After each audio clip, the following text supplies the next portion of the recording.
Hi, everyone. Today I'm going to be walking you through your week number 8, day number 3 assignment. Yes, day number 3. Let's go ahead and get started. I'm going to share my screen with you so that you can follow along with the lesson as I am going through it and answer as I am answering, or pause, or when you need to, whatever. Today we're going to be continuing on with the role of the producer, learning about the role of the producer in the theater making process. You're going to have to do 2 things today. You're going to have to complete your Google form, of course.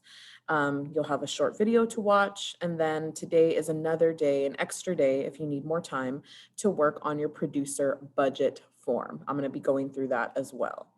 All of the documents and everything that you'll need are either going to be linked onto your Google form, or the only thing you'll have to pull up is your budget form from Google Drive, and I will show you how to do that in just a bit. So you might want to get that Drive tab open.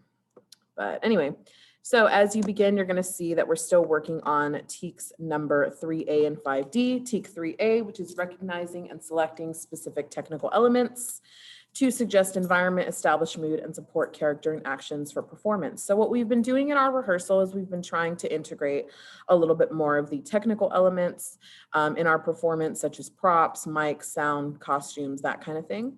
And then 5D, which is exploring career and vocational opportunities in theater. That's the assignment that you're doing right now, learning more about the job of the producer in the theater making process.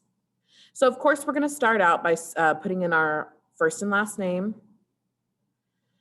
our theater class period, and then also your Southwest School email address. And then when you click onto the next screen, you're going to see that you have our typical warm-up page of stretches.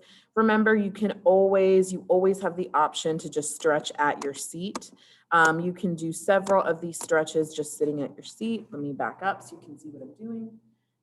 So if you're doing stretching at your seat, you can always do kind of like a seated stretch, sit up nice and tall on your seat, pop one foot over the other, and then lean forward. This will help to stretch out your hips. You can do that on both sides. You can also do some arm rotations, large and small, forwards and backwards, some shoulder raises and rolls, some neck rolls, and just any other arm stretch or seated stretch that you might want to do. The idea is just to get the blood pumping a little bit, wake you up as you're starting to work on your lesson. Facial stretches. Deep breathing is one that I definitely recommend for you to do every day. You should be practicing deep breathing every day. In through the nose, out through the mouth is best.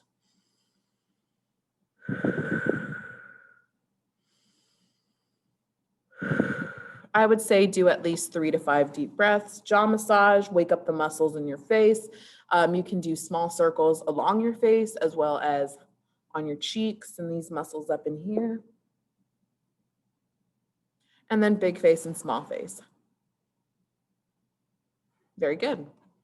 And then go ahead and just try out some tongue twisters, such as toy boat, toy boat, toy boat, around the rough and rugged rock, the ragged rascal ran, or red leather, yellow leather, red leather, yellow leather, red leather, yellow leather.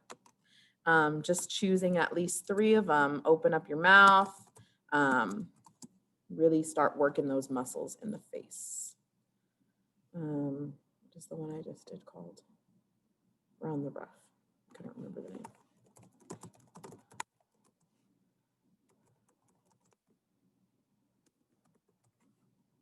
And then go ahead and click next.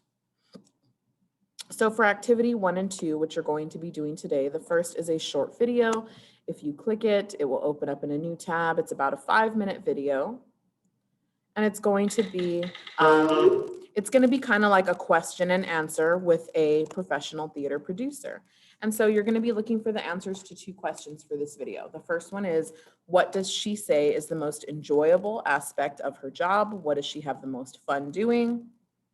And then, is it necessary to go to college or university? That's another word for college, to be a producer.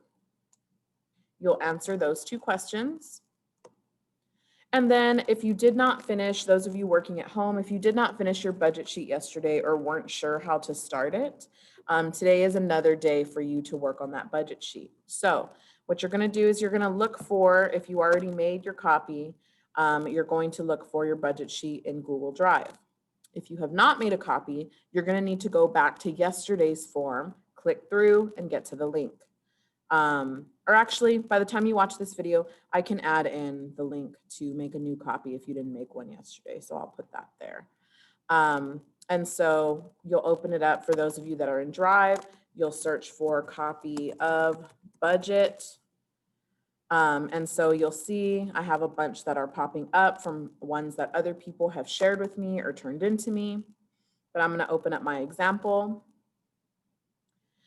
And so what you're doing is you're using the information that I have given you on these slides here. So how long our show is going to run. It's going to run for 8 weeks. These are how many people are going to be on your crew.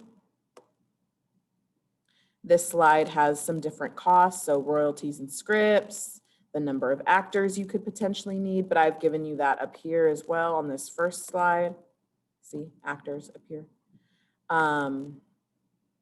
Here's some other costs that you'll need to use, some numbers you'll need to use to calculate your information.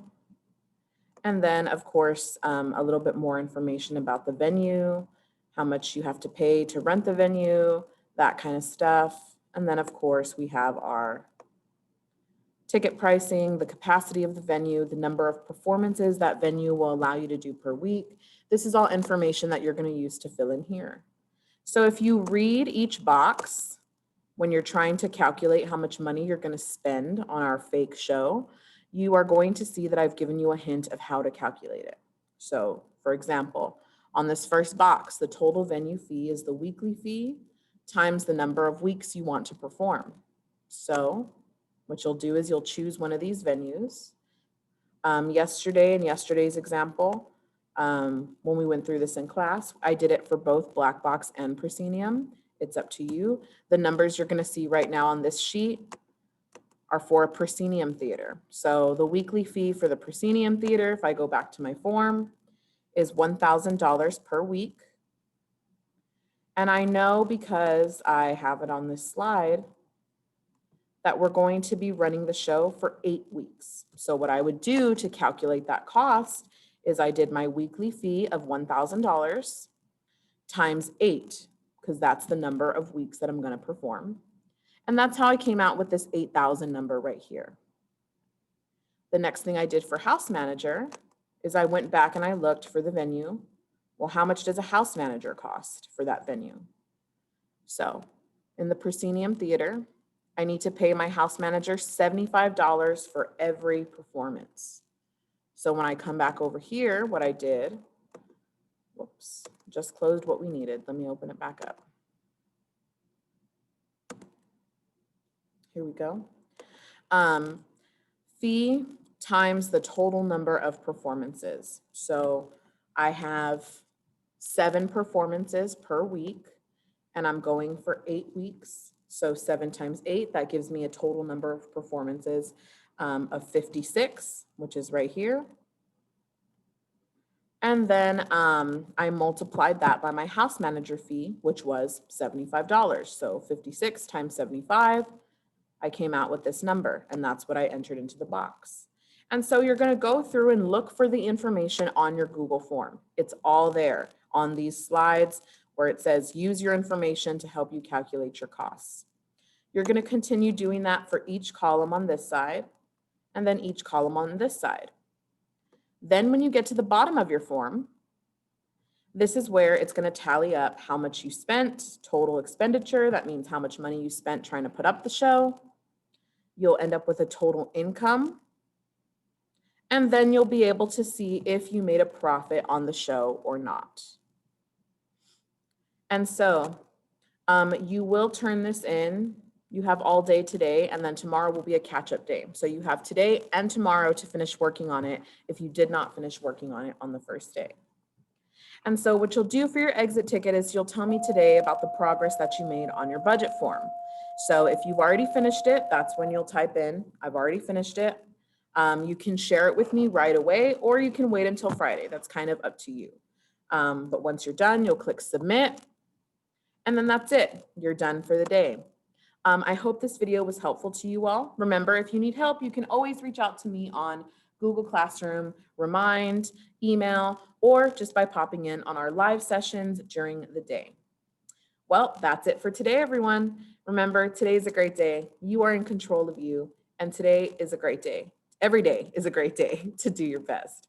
I'll see you all in my next video. Bye-bye.